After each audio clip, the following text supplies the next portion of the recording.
Big boss ಮನೆಯಲ್ಲಿ ಬೆಳ್ಳಂಬೆಳಗ್ಗೆ ದೊಡ್ಡ ಮಟ್ಟಕ್ಕೆ ಜಗಳಗಳು ಶುರುವಾಗಿದೆ. ಸೊ ಟಾಸ್ಕ್ ಅನ್ನ ಬಿಗ್ ಬಾಸ್ ಅವರು ಕೊಟ್ಟಿದ್ದಾರೆ. ಈ ಟಾಸ್ಕ್ ಬಂದು ಮಹಾರಾಜ ಮತ್ತು ಯುವರಾಣಿ ಅವರ ನಡುವೆ ನಡೀತದೆ. ಸೊ ಎರಡು ಗ್ರೂಪ್ಗಳನ್ನ ಆಗಿ ನಿನ್ನೆ ವಿಂಗಡಿಸಿದ್ರು. ಸೊ ಎರಡು ಗ್ರೂಪ್ಗಳಲ್ಲಿ ಒಂದೊಂದು ಆಟಗಾರರು ಇರ್ತಾರಲ್ಲ, ಅವರ ನಡುವೆ ಈಗ ಜಗಳ ಶುರುವಾಗಿದೆ. ಸೊ ಯುವರಾಣಿಯ ಮೇಲೆ ಅಟ್ಯಾಕ್ ಮಾಡ್ಲಿಕ್ಕೆ ಬಂದ ಮಂಜಣ್ಣನನ್ನ ರಜತ್ ಅವರು ತಡೆದು ಮಾತಾಡ್ಲಿಕ್ಕೆ ಹೋಗಿದ್ದಾರೆ.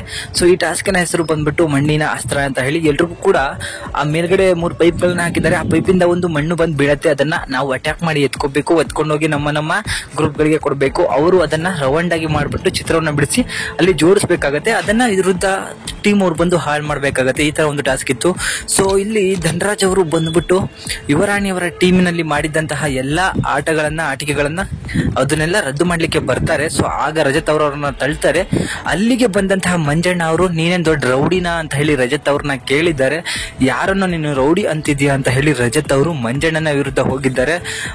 50 ದಿನ ಇಲ್ಲ ಆಟ ಆಡ್ಕೊಂಡು ಹೆದರ್ಕೊಂಡು ಬಂದಿಲ್ಲ ನಾನು ಅಂತ ಹೇಳಿ ಮಂಜಣ್ಣ ರಜತ್ ಅವ್ರಿಗೆ ಹೇಳಿದ್ಕೆ 50 ದಿವಸದ ಬೇರೆ ಲೆಕ್ಕ, ಇವಾಗಿಂದ ಬೇರೆ ಲೆಕ್ಕ, ನಾನು ತಳ್ಳಿದ್ರೆ ಬುಲ್ಟೆಗಳೆಲ್ಲ ಹೊಡೆದೋಗ್ಬಿಡ್ಬೇಕು ಮಕ್ಕಳ ಅಂತ ಹೇಳಿ ರಜತ್ ಅವರು ಹೇಳಿದ್ದಾರೆ. ಸೊ ರಜತ್ ಅವರು ಏನಿದ್ರು ಡೈರೆಕ್ಟ್ ಆಗಿ ಮಾತಾಡ್ತಾರೆ. ಸೊ ಕೆಟ್ಟ ಪದಗಳನ್ನ ಆದಷ್ಟು ಕಡಿಮೆ ಮಾಡಿದ್ದಾರೆ ಹೋದ ವಾರದಕ್ಕಿಂತ, ಬಟ್ ಮಾತುಗಳನ್ನ ಮಾತ್ರ ನೇರವಾಗಿ ಸರಿಯಾಗಿ ಹೇಳ್ತಾರೆ.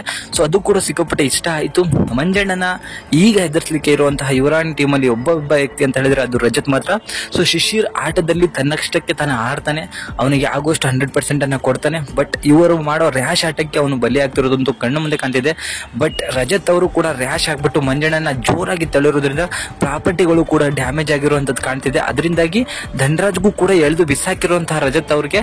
ಸೊ ಆಗ ನಮ್ಮ ಮಂಜಣ್ಣ ಅವರು ಬಂದ್ಬಿಟ್ಟು ಇದರ ವಿರುದ್ಧ ಧ್ವನಿ ಎತ್ತಿದ್ದಾರೆ. ಆಗ ರಜತ್ ಕೂಡ ಕೌಂಟರ್ ಗಳನ್ನ ಕೊಟ್ಟಿದ್ದಾರೆ. ಇಬ್ಬರ ನಡುವೆ ದೊಡ್ಡ ಮಟ್ಟಕ್ಕೆ ಜಗಳ ಕೂಡ ಶುರುವಾಗಿದೆ.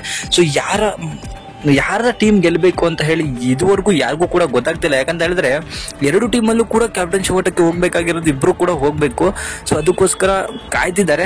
ಯಾರು ಹೋಗ್ತಾರೆ ಅಂತ ಕಾದು ನೋಡೋಣ. ನಿಮ್ಮ ಅನಿಸಿಕೆ ಯಾರು ಹೋಗ್ಬೋದು ಅಂತ ಹೇಳಿ ನನಗೆ ಕಮೆಂಟ್ ಮೂಲಕ ತಿಳಿಸಿ. ನಮ್ಮ ಪ್ರಕಾರ ಯುವರಾಣಿ ಟೀಮ್ ಹೋಗ್ಬೇಕು. ಯಾಕಂತ ಹೇಳಿದ್ರೆ ಮಂಜಣ್ಣ ಅವರು ಆಲ್ರೆಡಿ ಒಂದು ಟಾಸ್ಕ್ ಅನ್ನ ಗೆದ್ದು ಅದರಲ್ಲಿದ್ದಂತಹ ಒಂದು ಕ್ಯಾಪ್ಟನ್ಶಿಪ್ ಒಂದು ಆಯ್ಕೆಗೆ ಹೋಗಾಗಿದೆ.